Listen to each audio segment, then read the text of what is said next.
Welcome to Engaged Company Culture, a podcast directed at you, helping you to stop the employee exodus in your organization. This podcast has 3 different types of episodes. First, you have tips, tricks, observations, stories, research from me, Dr. Catherine Weiberg of Profitable Alignment. Second, interviews with other consultants, other coaches who are here to serve you so you can learn other tips and tricks to engaging your employees, to stop the employee exodus, to consciously create and continue a company culture where people want to be and where they encourage other people to come to work and to become your customers. Third, I interview other business leaders who have engaged company cultures and want to share their stories.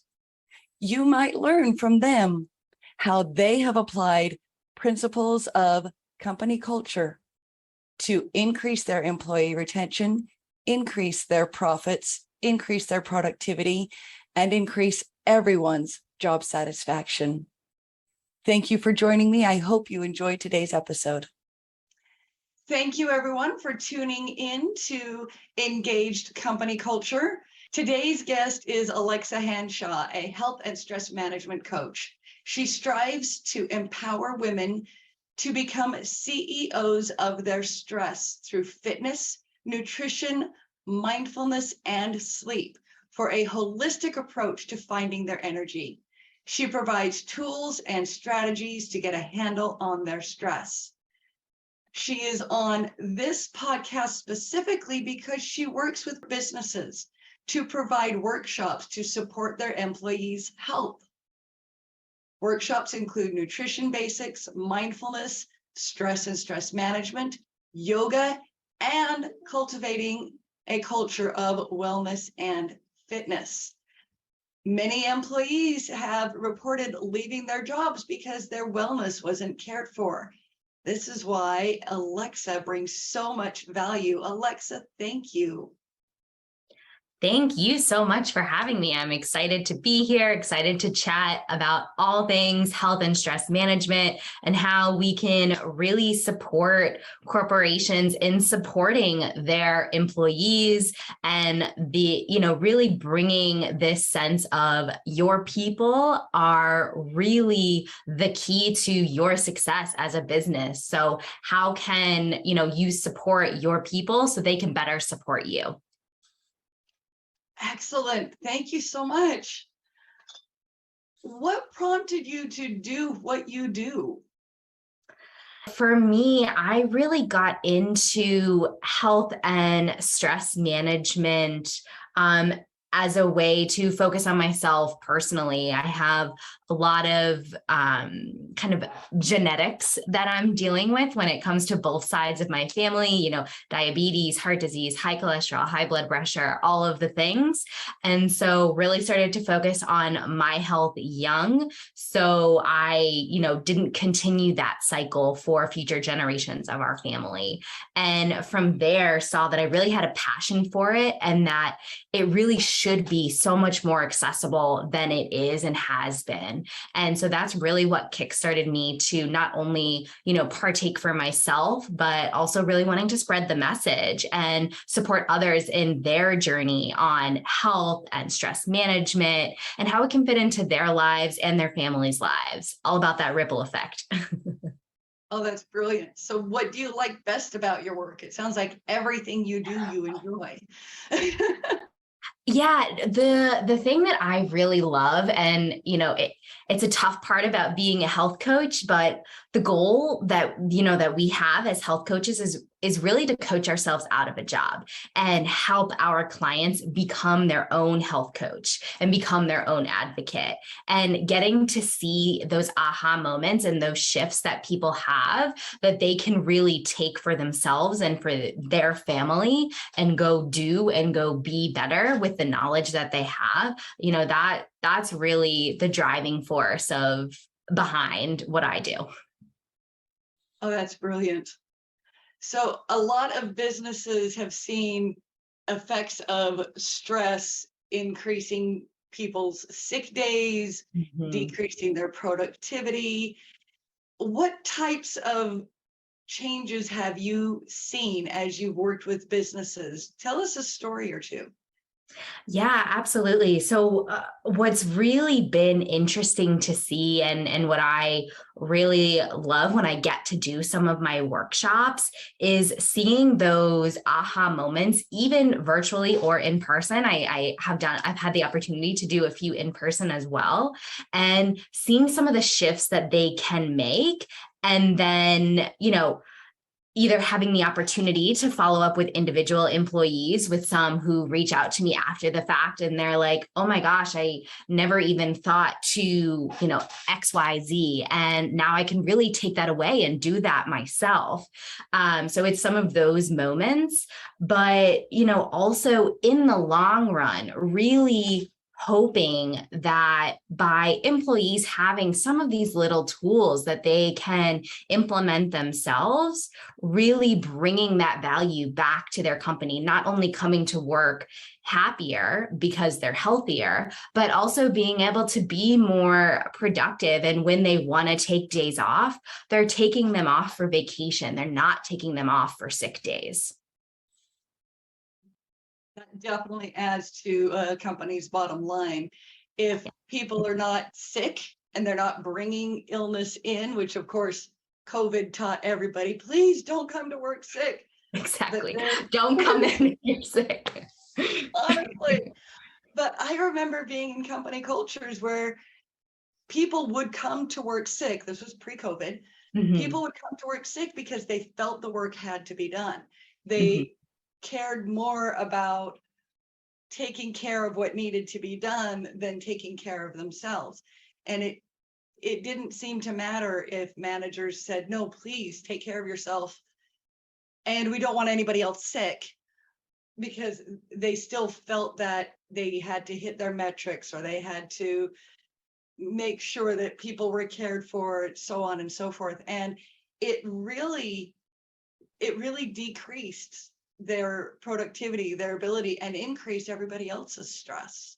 Mhm, mhm. But then healthcare costs rose, and companies suddenly have higher amounts that they have to push forward in people's health plans of, oh, by the way, your deductible is going to be this, or you now have to pay this much for health insurance.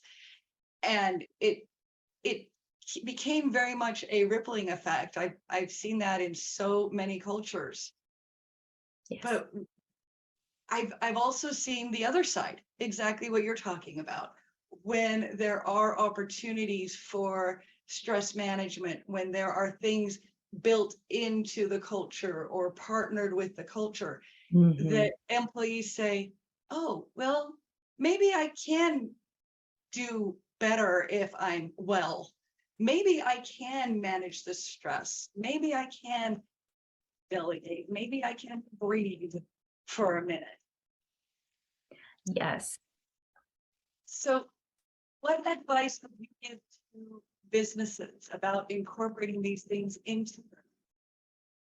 Yeah, no, absolutely. I think that there's definitely ways, obviously, first and foremost, offering the benefits of healthcare, and, all of the things, dentists and those kind of, I would say, initial options, and then taking it a step further to give your employees the opportunity to learn how they can do better and be better, and giving them the opportunities both within kind of their workday, and using it as an opportunity not only for them to learn, but also as a networking opportunity. So you're getting both that sense of community while also giving them the opportunity to learn about nutrition, or learn about, or have the opportunity to do a fitness class together, or some of the other ones that I've seen that, I don't offer myself, but also giving the opportunity to learn a little bit about finances. If you're a company that folks maybe don't have as much background in personal finance, and giving them, a 1 hour session on what that might look like. You can give them the opportunity. In the end, they have to take it and they have to sign up for it. They have to show up for it, whatever that might be. But by giving them the opportunity, then they can better themselves and they can really be able to internally take that and then show, hey, you know what? My company really cares about me. They are giving me the opportunity to be a better me within my work setting versus, just giving, and again, just giving the bottom line of healthcare and whatnot is great and super important. But how can we take that next step to really show the employees that you care about them on a deeper level? And then again, internally, yes, it's caring about the employee and letting them become the best version of themselves. But then, it also gives back to the company, because people are more likely to stay in a company where they feel valued and where they feel like they can grow as a person. So, really, really those types of things, incorporating those are really going to come back to the company tenfold, and then also the employees tenfold too, because we know how much it costs to have high turnover at a company. It takes, I don't remember where I was reading it exactly, but I read somewhere that it can take up to 3 years to really get back time, money, and energy that you put into an employee when you first hire them. So the longer you can keep employees, the less turnover you have, again, the better it's going to be for your company, as well as obviously the individual too. Absolutely. In fact, you touched on several things that I frequently mention to business leaders. In order to replace an entry-level employee or somebody who's not C-suite, yes, it still requires 50% of that person's annual salary and benefits just to replace the person. That's not even looking at after the person's been working there and onboarded. That's just to replace the person. If it's a C-suite, it's 250% of that person's salary and benefits. Then you look at lack of productivity, with 17% of workers saying that they're disengaged or even highly disengaged, and that decreases productivity by 34%. So you look at that. And then also there are multiple employee engagement surveys, including my own and Gallup's, that include questions about, do you feel like your employer cares about you? Do you feel like your manager cares about you? Is your personal well-being considered? Do you have development and these other opportunities? So everything you touched on, it just lines right up. If you want to have engaged employees, if you want to stop your employee exodus, they need to know that you actually care. It's not only about the bottom line, but if you happen to be a CFO, you're looking somewhat at the bottom line. Yeah. But there's so much more to it. And Richard Branson said, and this is one of my favorite quotes, Richard Branson said, train people well enough that they can leave you and go anywhere else. Treat them well enough that they don't want to.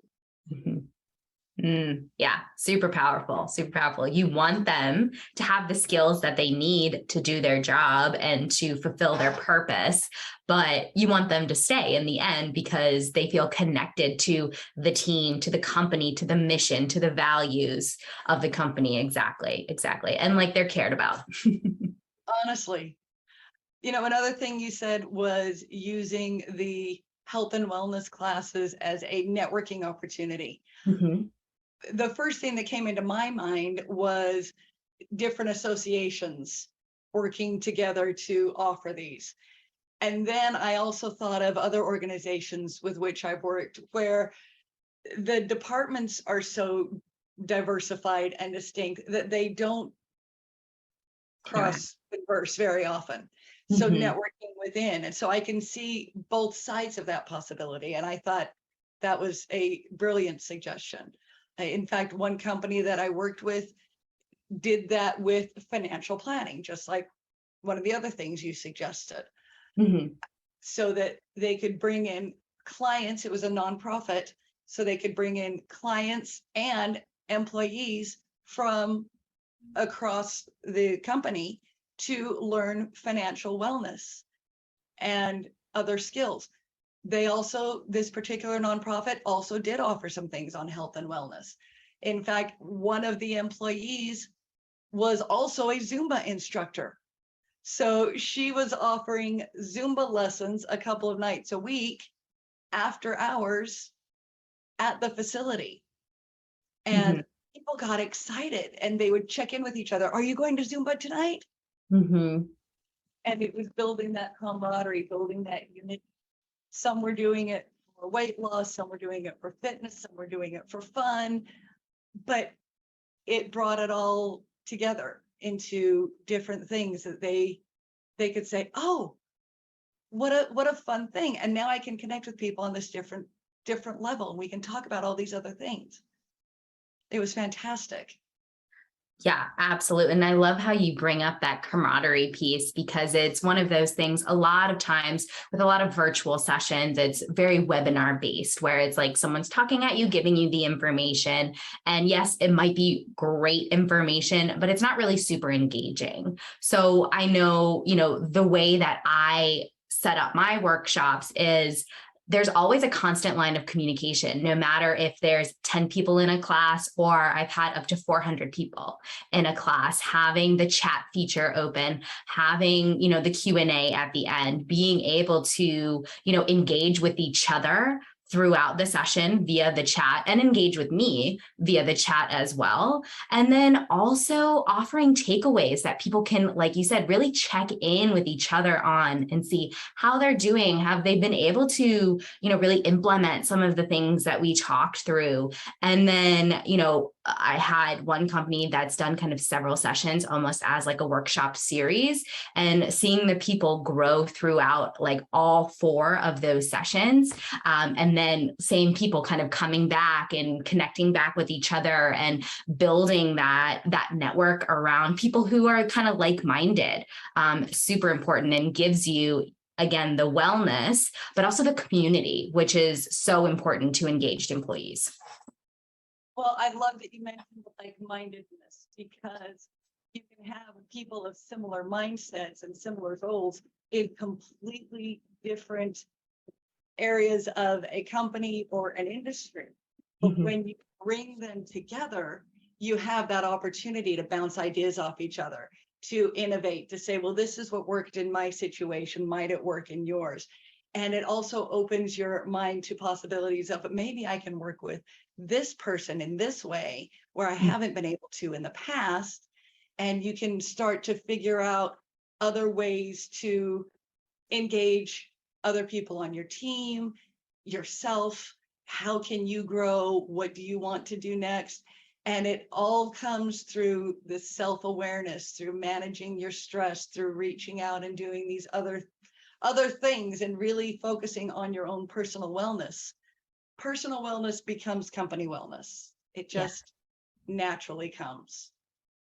Absolutely. Absolutely. When you can focus on your own wellness and then look after, especially as a leader or a manager, looking at your team wellness and giving them the space to actually focus on that or have that in their lives, then, like we mentioned before, it kind of becomes that ripple effect. When you, the leader, show that it's important to you, then it'll become important to everyone else as well. And having it be that ripple effect, that one step, next step, and then having it become part of the culture and don't want to use the name of one of my workshops, but cultivating the culture of wellness and the importance that brings. So I don't think there's any problem in using the name of one of your workshops. That's totally fine.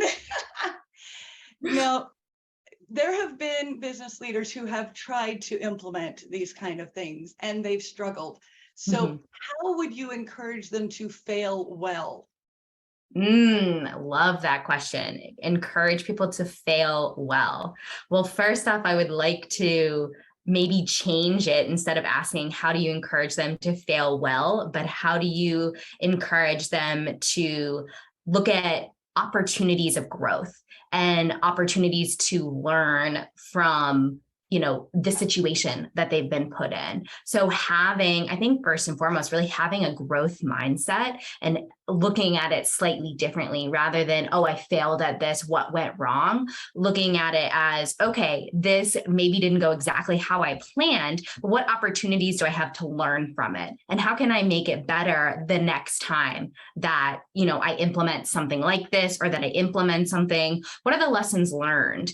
And by having that mindset, it's a little bit better. You want to have, I'm trying to remember the happiness ratio. I think it's, for every one negative thought, you want to try and have 3 positive thoughts. So by shifting some of those inherent negative thoughts that a lot of us have into more positive thoughts, you're getting closer to that happiness ratio.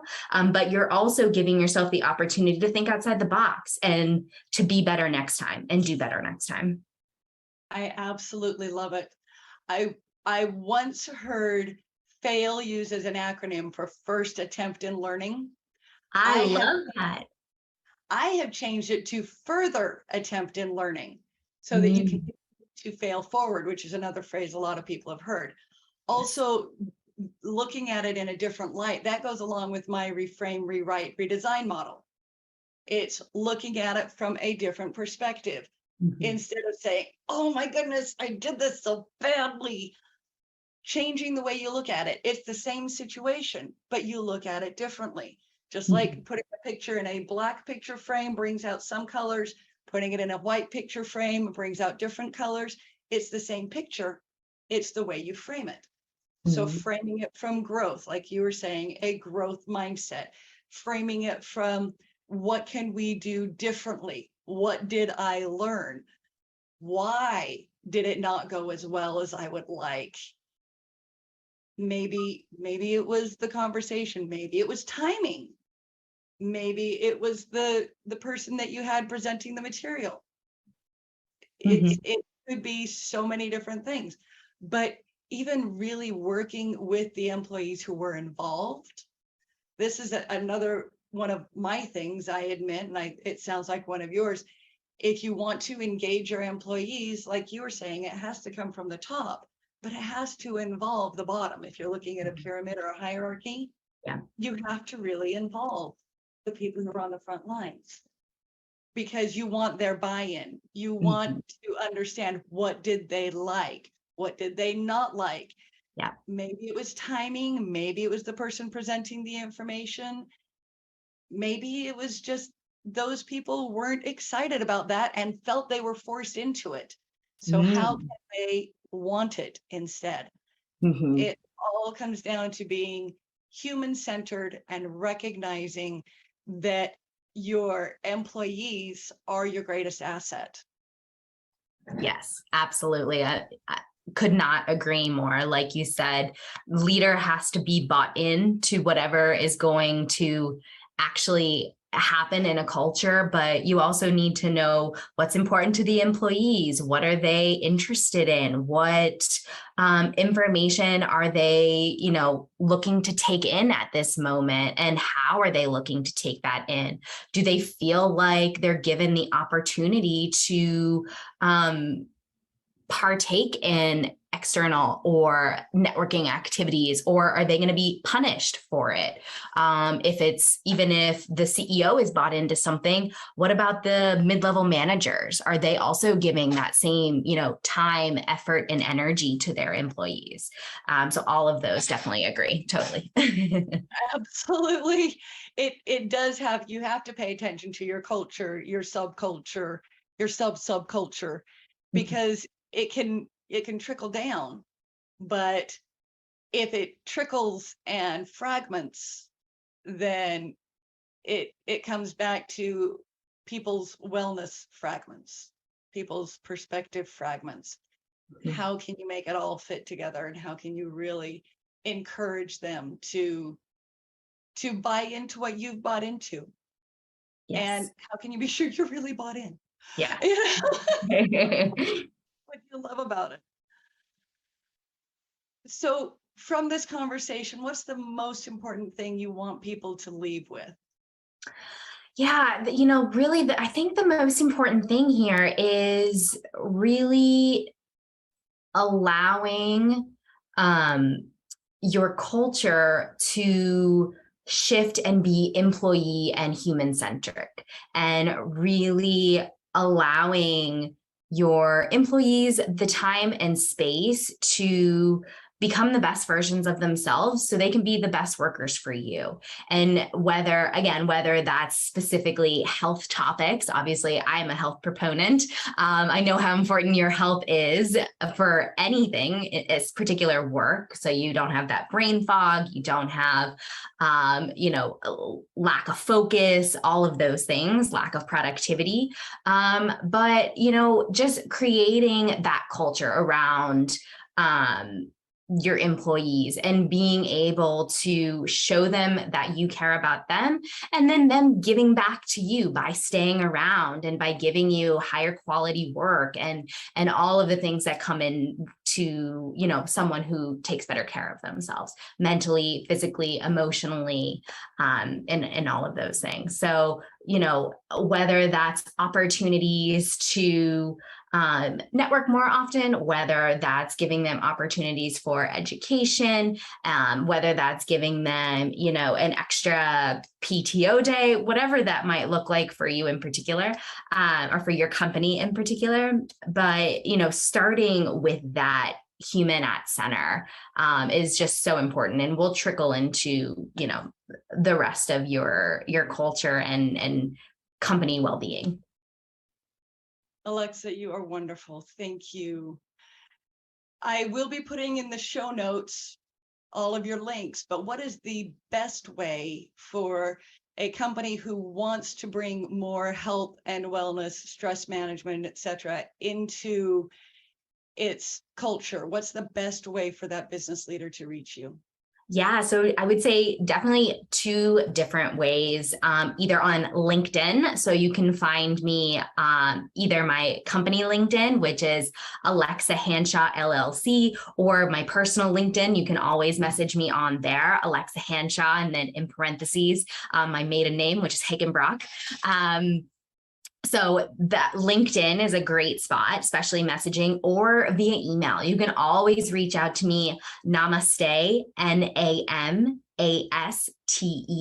at alexahanshot.com, and reach out, request information. We can jump on a call. Happy to talk through, specific company situations, what they're looking for, definitely tweaking each of the workshops to be specialized for your company and your focus with your employees. And so, yeah, those are definitely the best ways. And obviously I'm also on all of the social media and YouTube and everything like that. But from a corporate workshop perspective, LinkedIn or email is going to be the best bet to quickly get in touch with me, set up some time, and find the best option for your company.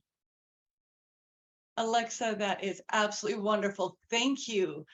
Everybody who is listening or viewing, I hope that you have some great new ideas for how you can incorporate increasing employee wellness into your overall company wellness, because it trickles out, it trickles in.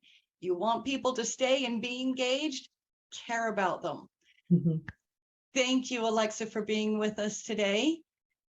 Everyone, find a new way to engage your company culture.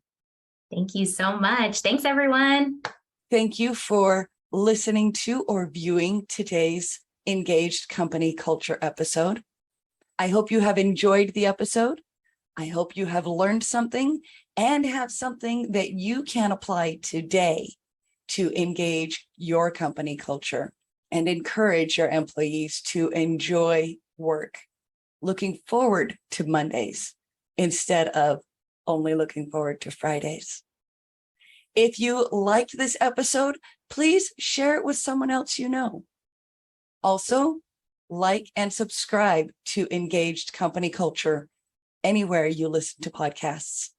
Thank you and have a wonderful day.